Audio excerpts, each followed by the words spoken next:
नमस्कार दोस्तों, स्वागत है आप सभी का एक और नए खौफनाक कहानी में। दोस्तों, आज की जो कहानी है वो नॉर्मल नहीं होने वाली है। ये कहानी है गंगू मसानी की। दोस्तों, ये कहानी इतनी भयानक है कि जब मैं इसके बारे में थोड़ा रिसर्च कर रहा था तो सच बता रहा हूँ, मेरे खुद के गूज़बम्प्स उठ रहे थे। ये कहानी आज से कई साल पुराने बिहार की है। वहाँ पर एक अशोक नाम का व्यक्ति रहता था। उसकी एक फैमिली थी, उसकी वाइफ और 2 बच्चे। अशोक काफ़ी गरीब परिवार से बिलॉन्ग करता था। मतलब उसके पास खाने तक के पैसे नहीं होते थे। उसके घर में सिर्फ वही था जो कुछ पैसे कमाता था, उसका घर चल रहा था। अशोक किराने की दुकान पर काम किया करता था।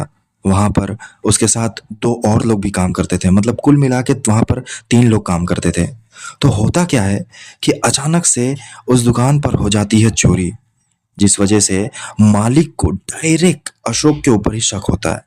अशोक के ऊपर इसलिए होता है क्योंकि वहां पर जो बाकी 2 वर्कर थे, उनके घर में तो और लोग भी कमाने वाले थे। जी, तो उनको इतनी पैसों की नीड तो हो नहीं सकती। अशोक ही था जिसे सच में पैसों की जरूरत हो सकती है। इस वजह से मालिक को ये लगा कि अशोक ने ही चोरी किया होगा। इसलिए मालिक ने गुस्से में अशोक को बिना कुछ समय दिए तुरंत उसे वहां से निकाल दिया। उस दिन अशोक को बहुत बड़ा झटका लग चुका था, क्योंकि उसके पास सिर्फ एक ही सोर्स ऑफ इनकम था, वो जॉब। अब वो भी उसके पास नहीं थी। अशोक निराश होते हुए अपने घर पर गया। उसने अपने बीवी को ये सब कुछ बताया। उसकी बीवी ने दिलासा देते हुए कहा कि कोई नहीं जी, अब छोड़िए, जो हो गया हो गया। एक काम करती हूँ, मैं भी कहीं और काम करने चली जाती हूँ। इतनी सारी महिलाएं तो जाती हैं दूसरे के घर में झाड़ू पोछा करने, मैं भी चली जाती हूँ, 2 पैसे तो आएंगे। ये सुनकर अशोक को बहुत दुख हुआ, क्योंकि वो नहीं चाहता था कि उसके वजह से उसकी फैमिली को भी कहीं दूसरे के घर पे या उस किसी के अंडर पे काम करना पड़े।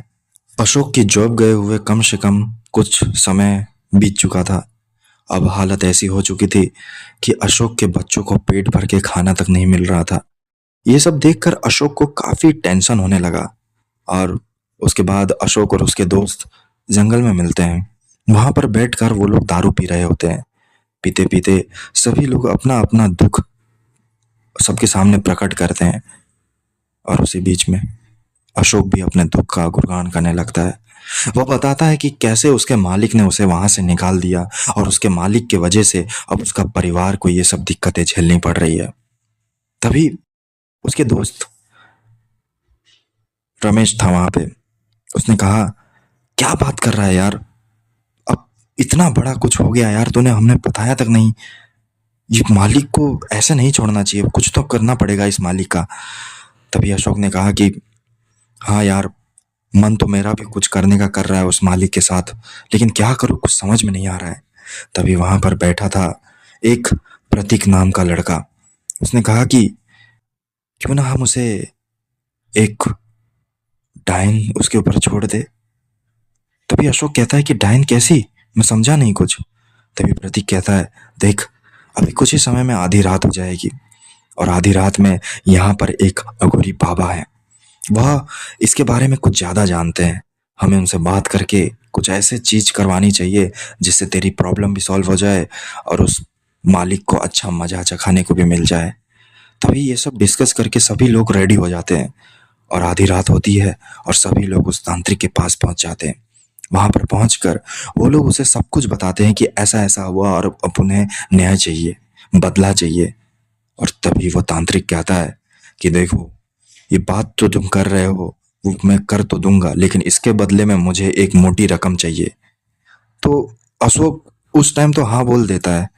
अशोक के हाँ बोलते ही तांत्रिक वहां पर काला जादू का क्रियाक्रम चालू करने लगता है। कुछ समय बीतता है और उसके बाद तांत्रिक कहता है कि देखो, अब तुम्हारे मालिक का बुरा समय शुरू हो चुका है। अब मेरे दक्षिणा का समय हो चुका है। मुझे मेरा दक्षिणा दे दो जी। मैं आपको अभी दक्षिणा नहीं दे सकता क्योंकि मेरे पास अभी 1 रुपया भी नहीं है, लेकिन आप टेंशन मत लीजिए, मैं आपको बहुत जल्द सारे पैसे आपको दे दूंगा। इतना कहने के बाद वह तांत्रिक को ये सब सुनकर काफी गुस्सा आता है। उस समय तो तांत्रिक कुछ बोलता नहीं है। वहां से सभी लोग अपने अपने घर पे चले जाते हैं और कुछ दिन बाद अशोक के घर में काफी बुरी चीजें होने लगती है। बुरी चीजों से मेरा मतलब है कि उसके बच्चे बीमार पड़ने लगते हैं। उसके घर पर सभी लोग का जो मतलब एक एनर्जी होता है, पॉजिटिव एनर्जी होने की जगह एक वहां पर एक नेगेटिव एनर्जी छा रही थी। वह अंदर घुसते ही अशोक को टेंशन जैसा होने लगता था। आधी रात को नींद भी उसे नहीं आती थी। ऐसा कई दिन चलने लगा। उसके बाद अशोक अपने दोस्तों से वापस मुलाकात किया उस जंगल में। वहां पर बैठकर फिर से वो लोग दारू पी रहे थे। तभी अशोक कहता है कि यार दोस्तों, एक बात बताना था यार। सभी लोग कहते हैं कि बोलना, क्या हुआ? यार कुछ दिनों से यार मेरे घर पे कुछ सही नहीं हो रहा है। मेरे बच्चे बीमार पड़े हुए हैं, उनको खाना तक खाने को नहीं मिल रहा है। मुझे समझ में नहीं आ रहा है मैं क्या करूं। और तभी वहां पर बैठा रमेश कहता है कि ये तो कैसी बातें कर रहा है। एक बात बता, उस वक्त बाबा जी को तूने पैसे नहीं दिए थे, याद है? उसके बाद तूने पैसे दिए उसको? तभी अशोक बोलता है कि नहीं यार, तू तो जानता है मेरे पास पैसे कहाँ से आएंगे कि मैं उस बाबा को पैसे दे सकूं। लेकिन बहुत जल्द मैं दे दूंगा, कोशिश कर रहा हूँ। तभी रमेश कहता है, यही तो दोस्तों ने सबसे बड़ी गलती कर दी, उसे पैसा ना देके। और अशोक कहता है कि अरे गलती मतलब मैं समझा नहीं। और रमेश कहता है कि बाबा, ये तांत्रिक ना बहुत ही वैसे होते हैं भाई, चिड़चिड़े टाइप। इनको थोड़ा सा भी कुछ बुरा लग जाता है ना, तो वो तुरंत श्राप दे देते हैं या अ, कुछ भी। मतलब मैं कह नहीं पाऊंगा यार। तू जल्द से जल्द कहीं से पैसे का जुगाड़ कर। एक काम कर, तू मत कर, मैं कहीं से करता हूँ यार, नहीं तो बहुत बड़ी प्रॉब्लम हो जाएगी।